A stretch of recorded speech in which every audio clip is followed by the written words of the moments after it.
ಅಶೋಕ್ ಕುಮಾರೇ ಹೇಳಿದ್ದಾರೆ ಸೌಜನ್ಯಾಳ ಅತ್ಯಾಚಾರ ಹಾಗೂ ಕೊಲೆ ಆರೋಪಿಗಳು ಯಾರು ಅಂತ.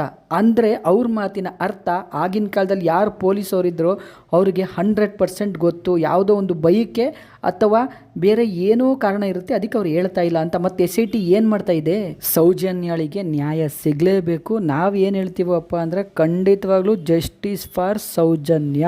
ನಮಸ್ಕಾರ ಸ್ನೇಹಿತರೆ. ಉದಯ್ ಕುಮಾರ್ ಜೈನ್ ಹೇಳ್ತಾ ಇದ್ದಾನೆ ಏನಪ್ಪ ಅಂದರೆ, ನನಗೆ ಚೆನ್ನಾಗಿ ಗೊತ್ತು ಸೌಜನ್ಯ ಆರೋಪಿಗಳು ಅಂದರೆ ಅತ್ಯಾಚಾರ ಮಾಡಿ ಯಾರು ಹತ್ಯೆ ಮಾಡಿದ್ದಾರೆ ಆ ಆರೋಪಿ ಯಾರಂತ ನನಗೆ ಚೆನ್ನಾಗಿ ಗೊತ್ತು ಅಂತ ಖಂಡಿತವಾಗ್ಲೂ ಇವನು ಹೇಳ್ತಾ ಇದ್ದಾನೆ. ಯಾರಂದರೆ ಉದಯ್ ಕುಮಾರ್ ಜೈನ್. CID ಮತ್ತು CBI ಎಲ್ಲರೂ ಕೂಡ ನಮಗೆ ವಿಚಾರಣೆ ಮಾಡಿದ್ದಾರೆ. ಅಲ್ಲೂ ಕೂಡ ನಮಗೆ ಯಾವುದೇ ರೀತಿ ಪ್ರಾಬ್ಲಮ್ ಆಗಿಲ್ಲ. ನಾವು ಮಾತ್ರ ಅಪರಾಧಿ ಅಲ್ಲ, ಅಪರಾಧಿ ಬೇರೆನೇ ಇದ್ದಾರೆ.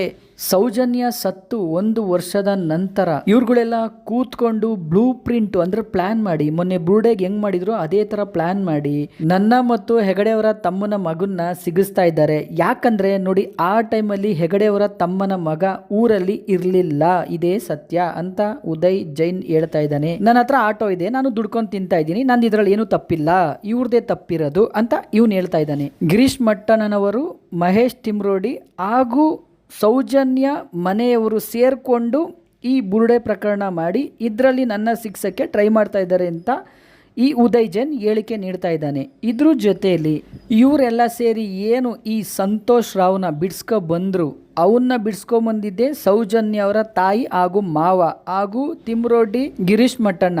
ಇವರು ಇಷ್ಟು ಜನ ಸೇರಿ 1 ಕೋಟಿ ರೂಪಾಯಿ ಖರ್ಚು ಮಾಡಿ ಬಿಡಿಸ್ಕೊಂಬಂದಿರೋದು. ನಾನು ಅಪರಾಧಿ ಅಲ್ಲ, ಅಪರಾಧಿ ಯಾರಿದ್ನೋ ಅಂದರೆ ಸಂತೋಷ್ ರಾವ್ ಅವನೇ ಅಪರಾಧಿ, ನಿಜವಾದ ಅಪರಾಧಿನ ಇವರೇ ಬಿಡಿಸ್ಕೊಂಬಂದಿರೋದು ಅಂತ ಈತ ಹೇಳಿಕೆ ನೀಡಿದ್ದಾನೆ. ಅಶೋಕ್ ಕುಮಾರ್ ಅವರು ಏನು ಹೇಳ್ತಾ ಇದ್ದಾರೆ ಅಂದರೆ, ಖಂಡಿತವಾಗ್ಲೂ ಆ ಟೈಮಲ್ಲಿ ಯಾರು ಪೊಲೀಸ್ ಇನ್ವೆಸ್ಟಿಗೇಷನ್ ಮಾಡಿದ್ರು ಅವರು ಎಲ್ರಿಗೂ ಚೆನ್ನಾಗಿ ಗೊತ್ತು ಅಪರಾಧಿ ಯಾರು ಅಂತ. ಅಪರಾಧಿ ತುಂಬ ಬಲಾಢ್ಯವಾಗಿರೋದ್ರಿಂದ ಮುಂದೆ ಯಾರು ಬಂದು ಹೇಳ್ತಾ ಇಲ್ಲ ಅಂತ ಅವರು ಖಂಡಿತವಾಗ್ಲೂ ಸ್ಟೇಟ್ಮೆಂಟ್ ಕೊಟ್ಟಿದ್ದಾರೆ. ಇನ್ನು ಮುಂದೆ ಆದರೂ ಸೌಜನ್ಯಾಳಿಗೆ ಖಂಡಿತವಾಗ್ಲೂ ನ್ಯಾಯ ಸಿಕ್ಕಲಿ, ಸೌಜನ್ಯಾಳಿಗೆ ನ್ಯಾಯ ಸಿಕ್ಕಲಿ, ಸೌಜನ್ಯಾಳ ಆತ್ಮಕ್ಕೆ ಶಾಂತಿ ಸಿಕ್ಕಲಿ.